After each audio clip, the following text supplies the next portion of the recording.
is something that Ace the Chase came up with on his channel. I don't like playing with shotguns because the shotgun is underpowered versus the way I remember it in, what we call it, 0.6. But this build, they work really well together. Shotgun, this is the Borson. The heavy that I'm using is the Mandrill, which is the heavy shotgun. The ability I'm using is Leap Attack. It's at level 20. It's maxed out. The good thing about it being maxed out is it gives you a lot of health. Oh, I was just showing you a controller. When you use the controller with it, I can talk you through what I'm doing with the controller while I'm using the tutorial. It's a lot easier than actually doing it while I'm playing. Even a bot match would be a lot harder for me to do that. And it's a pretty tutorial. I actually like playing it every once in a while because I like the voice of the lady in it. I like a lot about it, so it's pretty neat. And then the next part is double phasing. So what's really neat about this build is you can build a variation of it really fast. It'll be heavy protector. It'll be a heavy protector versus it being Vanguard, dual protector. Because like right now what I'm actually running is double protector, which you can see is the Borson and the belt of phasing. And then I'm running double Vanguard, which is the Leap Attack and the Mandrill. What's neat is the the Leap Attack can be replaced by the Warden. I did it.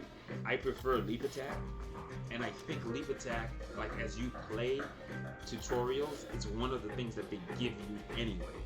So Leap Attack is a really nice thing that you can have. The Warden, if the new shop doesn't, it did? Let me see.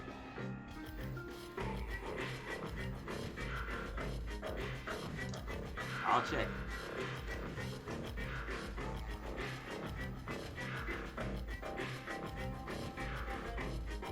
It's not frozen on my side. I'm actually watching it. I actually watched the stream also on my computer, so I'm not seeing it freeze. Let me see. Did it freeze here? Yeah, it didn't freeze on my side. But the Warden you can get right now if the new shop doesn't get changed really quick. 120. The Borson is always in the essential shop, like for 50. So that's around 70. So with the Leap Attack Borson, Leap Attack, with the Borson, the Warden, or Leap Attack. The belt of phasing is one to give you right off the bat also. And the Mandrill is also 120 from what I remember. So you can actually do a pretty good build pretty fast. And it's pretty strong and it's hard to get killed with it. And the reason why is there's like really good sustain from the shotguns. Whenever the shotguns hit things, they're hurting with burst shots. As long as you're aiming something and getting all 5 shots to hit, each one of those shots give you a heal. Here's what's Vanguard's claim to fame, right? Because I'm running double Vanguard, I'm getting 48 for every shot that I take. The Mandrill shoots 10 shots. It fires 2 waves of 5. So that's 48 times, times 10, 480. If you're only using the Borson shoots them in bursts of 5. And if all 5 hits, that's 240. That's why those 2 guns, as they hit things, you can sustain and stay alive really easily. It's great for taking objectives because you're getting so much health back while you're shooting at things that it doesn't really matter. So that's the thing. So the worst comes to worst, if you can't run that, as long as you're running double Vanguard in the build, it's nice. If you're running double Protector, it's nice. The shotguns, let me see something. People are saying like the Caretaker is better. but let me see if it's just as good as that. So believe it or not, the Borson is better, not because it does more damage. The Borson gives you more health, and the Caretaker is a Vanguard. That's the difference. The Caretaker does more damage and gives you, if you're running triple Vanguard, it'll give you more health back every time you hit something, but you don't have as much health as you have with the Borson. The Borson gives you much more health. When I'm running triple Protector, I get more health, but I lose Vanguard, the Vanguard ability. And the next thing that's really important is the mods that I'm running. I'm running, oh wow, I didn't even realize I had a Warforged there. It seems ineffectual. It's not the Warforged that's helping. The extra 38 doesn't hurt, but it's not really doing much either. So the running gun, the jerry rig that I'm running on here are really important because the gun itself has a cooldown of 2 seconds. If I'm taking 9% off of that, it's bringing it down to almost 10% off of that. It's almost at 1.8. So the gun reloads quicker. The next thing that's happening with the mod that I'm running is running guns. Every time I dodge or roll in this game, I'm going to get 20% of my ammo back.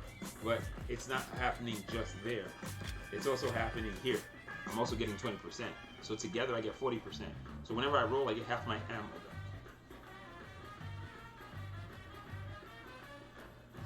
Yeah, but this is about survivability for me. It's about health. So, like, I tried putting an extra Protector build in here. I lost the ability to heal, and I lost the ability to get ammo back. So that didn't help me as much as having a gun that does good healing and gives me an extra 10% more health. So even in this build, I'm running almost 6 bars. So that's why I prefer it. It's strong in almost everything I was playing. It's strong in Capture the Flag. It's strong in Eventide. It's strong in Clash. It's strong in Flag Hunter. Strong in Core Rush. It's just strong. So the way Ace described it, he said you're unkillable. You're really hard to kill. If you choose to run away from most battles and don't sit there and get killed, you can actually survive almost anything. You can survive a shot from what do you call it? I can survive a shot from Torden. I can survive a Lumia arrival.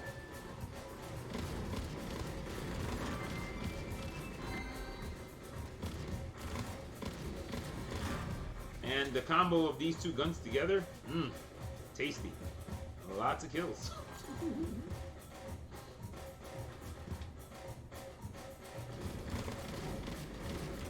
Yep, done. Yeah, let's get that. Tasty. Crispy enough.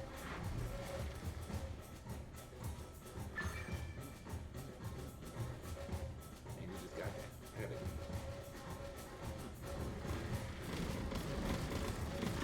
Yep, it's done. Snipers, nope. Snipers, nope. Like, this build is a sniper killer. Like, snipers don't really have a chance. Assassins, yes, they have a better chance than snipers. Snipers got no chance. Assassins, yeah, maybe. They can take me out. If I'm not careful and I don't use it right, I can get screwed. Ah, double jump like Mario. I love it.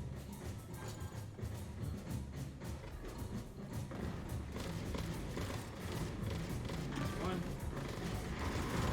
It's two. It's three. Damn, that was an assist. I needed a kill. I need ammo.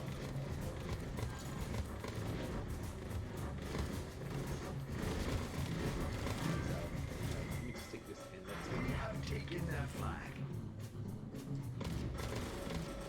Out the way. So what's good about this build is, as I start shooting people, yeah, I regenerate health so quickly that it's great all the time. This is the correct path. Continue. Oh, wait a sec. Why is this thing moving?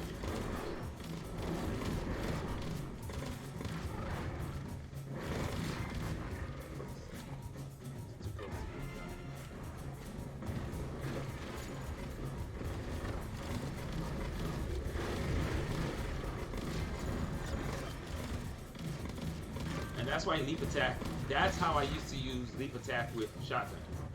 I used to leap to people and shoot them to death. That's how I used to beat misers. That's how I used to beat a lot of different things. You actually use leap attack because leap attack gets you real close to them, and once you're close, the shotgun's range solves all the other problems. Like the range that the shotgun issue has, it doesn't exist anymore. So leap attack, temporal rush, those are really great parts of the build. The only reason leap attack for me is more optimal lies in the fact that it helps me, I generate health, it helps in the Vanguard, and it allows me to do more damage. So the Caretaker's health bar wouldn't be as high. That's one of the issues.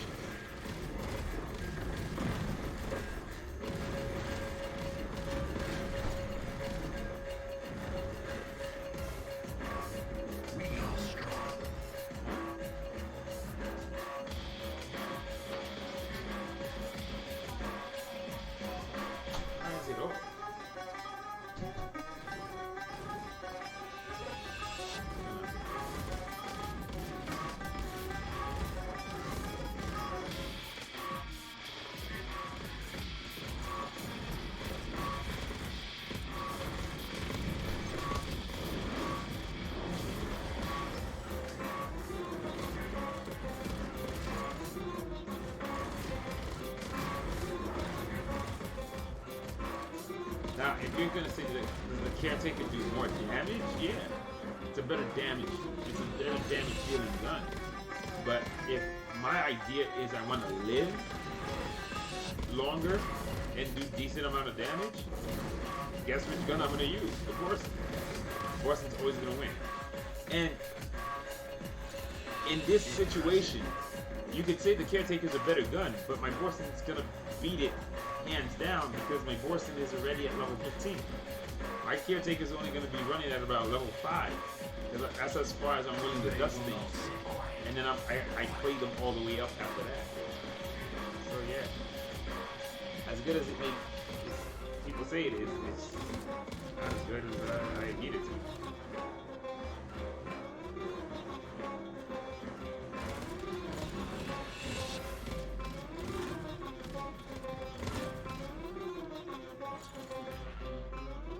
This game's over. What?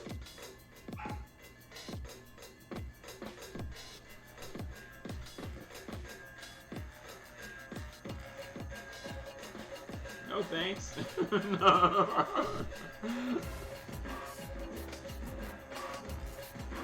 That's true. Double Assassin might work, but you lose the health. This build is really good for sustaining, where Double Assassin is just great for damage. Like, I don't play to kill, I play to win, right? So I'm trying to build a build that helps me take objectives, kill people who are in my way, and then go get my objectives and bring me closer to winning. That's what I care about. When I do really good games, even when I score 3,000 or 4,000 points, right? I don't usually have the highest kills in the game, never, because I know how to get points without having to run around killing people. If you're playing Eventide, to get like 3,000, 4,000, just keep running crystals and keep taking objectives and keep winning matches. That's it. Take out the big things. Every big thing on that map, kill it, and be one of the people part of the kill. You're gonna get somewhere between 75 to 120 points always for working your way through those. So that's where the points are. While my kills are low, I can get my score extremely high. I had games where I had like the 3rd best kills or the 4th best kills, but I have way higher scores than everybody else because I'm doing everything else. Everything else that gives me score.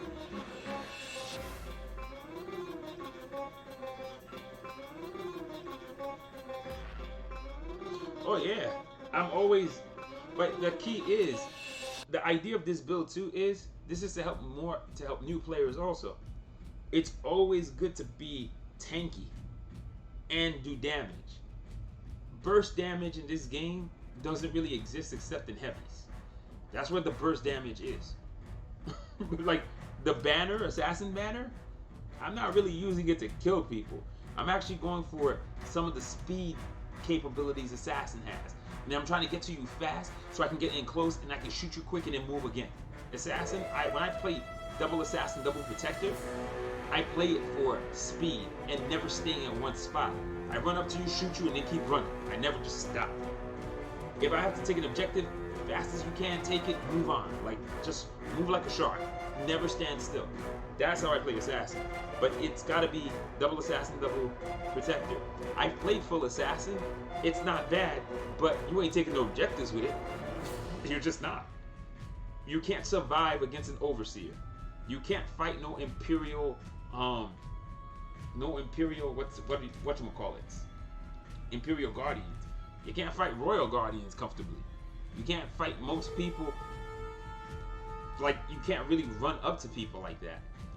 You can use it, you can figure it out, but assassin in this game is not truly assassin. Because what they need to make assassin work is, it's sort of like if you're playing Taka or Kashka. You jump, crazy amounts of damage, boom, boom, 2 shots, more crazy amounts of damage, I kill you, I move on. That's what assassin is. It's like a gank, it's a ganking, it's a gang attack initiator, or a finisher. Like a person who hits you in 3 seconds and moves on. Like, the funny thing is, the heretic is more of an assassin's weapon than the wraith. It's more of an assassin's weapon than the freaking mutiny song. Like, if the mutiny song is gonna have so little ammo, shouldn't it do way more damage? It's literally 5 ammo per gun. 10, great, but it's still 5 ammo per gun. Shouldn't I be blowing people up with it? It's literally an exploding round. Shouldn't I just be like chunking people out every time I'm like close to them? That's not what that gun does. It's a very balanced weapon, but it's not an assassin's weapon. So yeah, like, the banner doesn't make sense. It's more like of a damage boost, up close damage boosting. Because shotguns make more sense as assassin weapons. They really do, because they're all about being close. They have crappy range, and when they get close and all 5 shots hit you, they're bursting you. So that's what I'm saying. The Borson, back in the day, before 0.7, the Borson was a nasty gun. 4 shots could usually take out most 2 to 3 shots could take out most normal people. Like, maybe 6 or 7 shots could take out a tanky person. Back in the old days, it was crazy the way it could just chunk you out. Because the reason is, it can do almost 500 damage. So if you put in 6, if the person has 6 blocks, every time you're firing the Borson, each bullet's taking off a block. That's why it was so strong. It can't do that anymore. So the only way you see it, like, it's hard to beat a tanky person with this build. I can do it, but it's not easy. But people with 3 to 4 bars of health, they're not cutting it. They're dead. 5 bars, I can take you out too. Once you're talking about 6, 7, 8 bars, we're gonna have to have a fight. But what happens is I'll realize I can't beat you and I'll run away. So that's how it works. But nah, that's why I like this build so much more. This is like low-key one of the better trinkets in the game without ever realizing it, and they give it to you for free. And I used to think it was a trash trinket, and then I've been using it and I'm just like, wow, it's really good. Belt of phasing is super strong. And belt of phasing with a Borson, it's just nonsense. Because it's increasing your health by 30. Using a Borson or even using a chain gun, you're at 70% more health automatically using those two. The only problem, no, actually you're at sorry, I'm wrong about that. If you're using a chain gun and belt of phasing, you're at 50% more health. Because I keep forgetting, chain guns are Vanguard. They're not protection. So yeah, it's this. There's a bunch of things that are crazy, but a lot of the builds in the game run on are about 3. Even as the levels are getting higher, there's only like 3 bars of health. Like Primal Hunter is one of the weirdest builds because you only can fight primals. You're tempting fate. You run at primals because that's when you're the most protected. When you're fighting people, you're not. When you're fighting objectives, you're not. You're not protected at all. But when there's primals on the screen, that's when you're at your strongest. It's weird, but it's true. You take the least damage from them. You do the most damage to them. So Primal Hunter is literally built to just fight primals, and that's it. And everything else in the game, it's literally, if an assassin runs up on you, you're dead. If a sniper catches you at distance, you're dead. Like, that's just the problem. There's not much you can do besides that. You get caught by a bunch of by a bunch of hunters, and they all start jumping at you, you're dead. Like, that's all I can keep saying. I can just keep saying you're dead. Because it's not a build designed to do much more than just kill a primal. And if you don't have all 4, triple Primal Hunter don't feel great. It doesn't.